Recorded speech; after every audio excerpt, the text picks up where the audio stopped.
ជំរាបសួរបងប្អូនទាំងអស់គ្នានៅសៀមរាបខ្ញុំឈ្មោះលីមនុពធីដែលជាអ្នកនិពន្ធនិងគ្រូបង្វឹកមួយរូបពីរៀនរស់ហើយខ្ញុំមានដំណឹងល្អមួយខ្ញុំចង់អញ្ជើញអ្នកទាំងអស់គ្នាមក workshop មួយដែលខ្ញុំនឹងធ្វើជាមួយនឹងសុខៈ community នៅខែឧសភាថ្ងៃទី16 17នេះ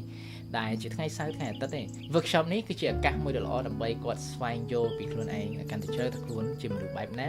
ហើយមិនតែប៉ុណ្្នឹងទេក៏ជាឱកាសមួយក្នុងការតភ្ជាប់ទំនាក់ទំនងជាមួយនឹងមនុស្សជុំវិញផងដែរនៅក្នុងហ្នឹងយើងនឹងនិយាយតាក់ទងពី self awareness ការស្គាល់ខ្លួនឯងហើយមួយទៀតនោះគឺ effective communication ការមានទំនាក់ទំនងល្អជាមួយនឹងអ្នកដទៃ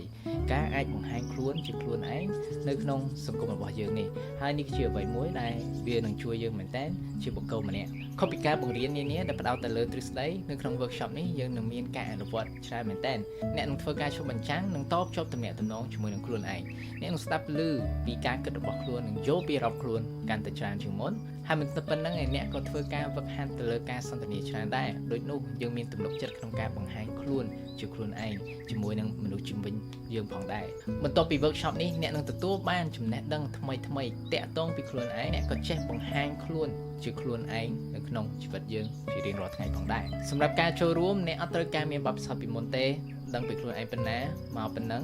ហើយខ្លួនខ្ញុំនឹងណែនាំអ្នកនៅក្នុងដំណើរនៃការស្វែងយល់មួយនេះកន្លែងមានកំណត់អញ្ចឹងប្រសិនបើអ្នកមានចំណាប់អារម្មណ៍សូមតាក់ទងសុខៈ community ភ្លាមដើម្បីកក់